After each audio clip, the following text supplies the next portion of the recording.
Here are 5 hard truths beginner barbers have to face when they're starting out.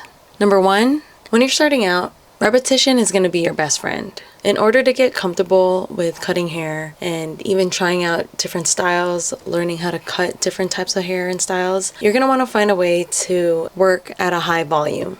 The way I was able to do it was go work at a corporation, and by default, when you're working at a corporation, you'll be able to take advantage of the high foot traffic so that you're able to crank things out, maybe work on a certain time constraint that they put for certain styles, and really be able to leverage those parameters so that it can improve your skills. Not only is all that practice going to build and refine your skills, but it's also gonna make you more confident as a barber or a stylist. Next, number 2 is, although kind of contradictory to point number 1, is that when you're starting out, you're going to have 0 client days. There are going to be days where you might be just twiddling your thumbs and sitting at the shop. You shouldn't let that discourage you.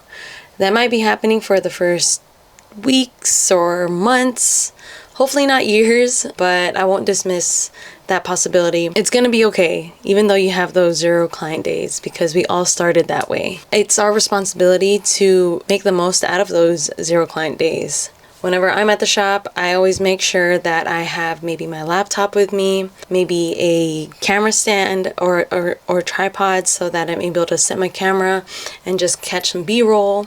I'll have a lot of footage backlogged so that I can edit it. Even though you don't have footage or pictures from clients, there are several ways to create content from just where you're at. Being able to use your downtime for that kind of stuff really makes, one, the days go faster, but also make you a little bit more work-minded when you're at the shop. And similar to a 9-to-5 or entering an office, I think you should enter the barbershop that way. Any, admin stuff that you needed to take care of, reserving it for the downtime you have at the shop makes the workday feel like a workday, and you get to actually accomplish things while you're there instead of maybe doom scrolling and getting nothing done. There's only probably like a small threshold of when you're researching how to create content kind of turns into doom scrolling, so just kind of be mindful about that. Yeah, make the most out of your 0 client days, because they're definitely going to happen. Just to segue off of that to point number 3, physically being at the shop is crucial, especially in the beginning, not only for you as an individual, but for everybody at the shop, not only clients, but also other barbers. And it really adds to the environment and the dynamic, which can benefit you. It can benefit everybody. Being at the shop lets clients know, either current or potential or anything like that, anybody that's at the shop, seeing you present there kind of puts it into their mind that okay, that person's available. It could either be if I were to bring, a homie to get their hair cut, he'll be covered by so-and-so. Or if maybe this person's current barber is out of town, they know that somebody's going to be available for them. Yeah, that just helps you. That helps the shop altogether, kind of making your presence known. From your standpoint, it helps to simply observe people that are working on people. You can really get a feel for how they interact and how they speak to their clients.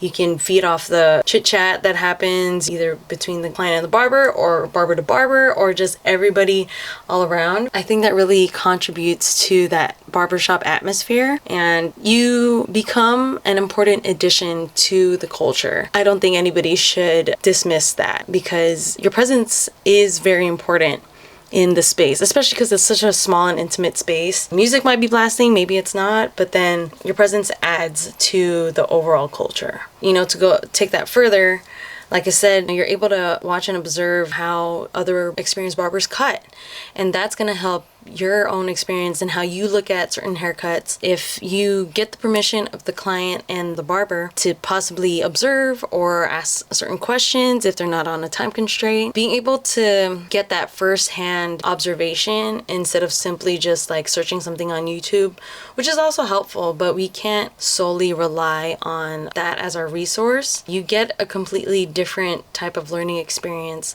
when you put yourself in eye's view of a haircut that's happening in real time. You can even just be a fly on the wall. Don't even ask questions. Maybe you can save your questions for after the appointment. If you're at a good shop like I am, we're gonna be able to go back and forth on why we took this approach as opposed to this approach, or maybe even like open up our eyes to different suggestions on how another stylist would kind of address certain parts of a haircut. Like I said, if you're lucky like me, or if you are bold enough to create that environment for learning, you can really optimize your experience as a beginner barber by putting yourself in that position to learn and ask questions. So make the most out of being physically present at the shop, because there's so much you can get out of it. Number 4, school. Barber school only scratches the surface of what you're gonna learn out in the field and out when you're fully licensed already. School, honestly, if I were to be quite frank, I think school is simply to just fulfill your hours,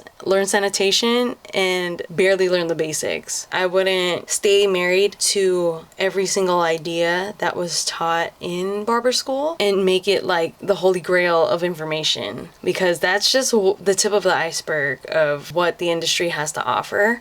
And the amount of techniques is so narrow that if you only anchor yourself to just those principles, if that becomes your sole anchor for things, I think you're limiting yourself to how great of a stylist you can be, because I really think they only teach maybe like one method on maybe how to cut, when there's several techniques from all over the world that we don't get to learn unless we pursue further education. You know, you find a stylist that has like his own course or has a workshop or anything of the sort, and you take those after you get licensed, and that's where you can really expand your knowledge. I understand that framing the haircuts that you see from just like the standpoint you learned from school makes things a little bit easier to understand, but I would definitely begin to open up our way of thinking so that you can be a versatile stylist and your perspective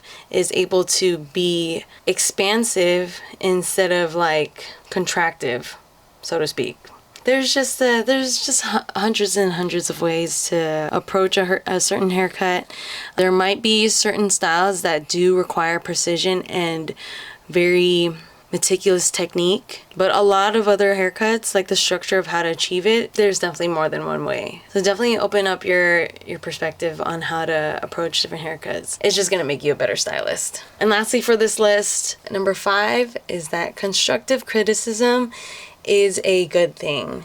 Really embrace constructive criticism early on and condition yourself to possibly welcome it, and maybe invite people at your shop to give their insight and input in a safe, open-minded environment, so that the criticism just kind of becomes like a tool for you to quickly refine the cut, refine the technique, and become better. The more closed-minded we are to criticism, it really shrinks our abilities to deliver really good haircuts. I think if you speak to the shop owner or somebody who's more experienced to give you that kind of constructive criticism, applying that determination to pinpoint what could be fixed and take action on fixing it is gonna improve your skill set and your ability to grow exponentially.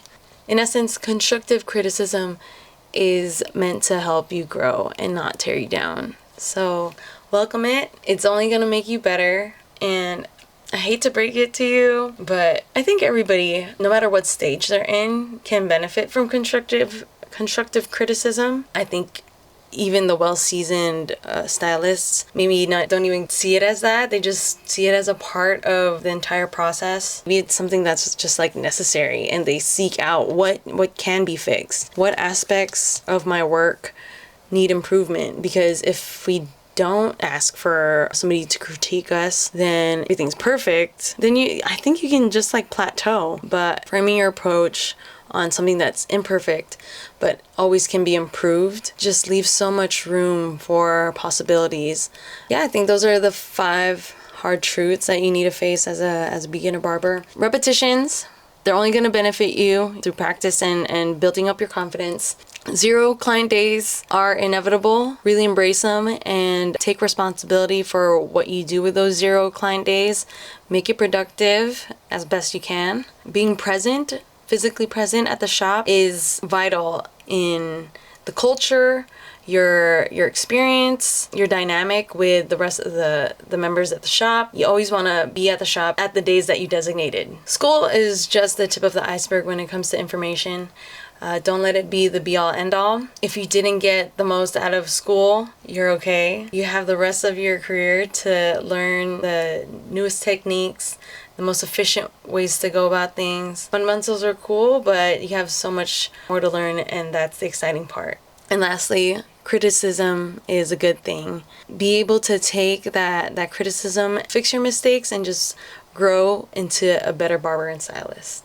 I hope that was helpful for you guys. Being a beginner barber is, it doesn't have to be as tough as they make it out to seem. You can make it the best journey as possible as long as you reframe it in a way that is growth-minded. Make it enjoyable, because it definitely can be. Let me know if there are any videos you'd like me to create, any insights you want me to give on a certain topic. I'd love to hear from you guys. Otherwise, I'll catch you on the next one. Bye.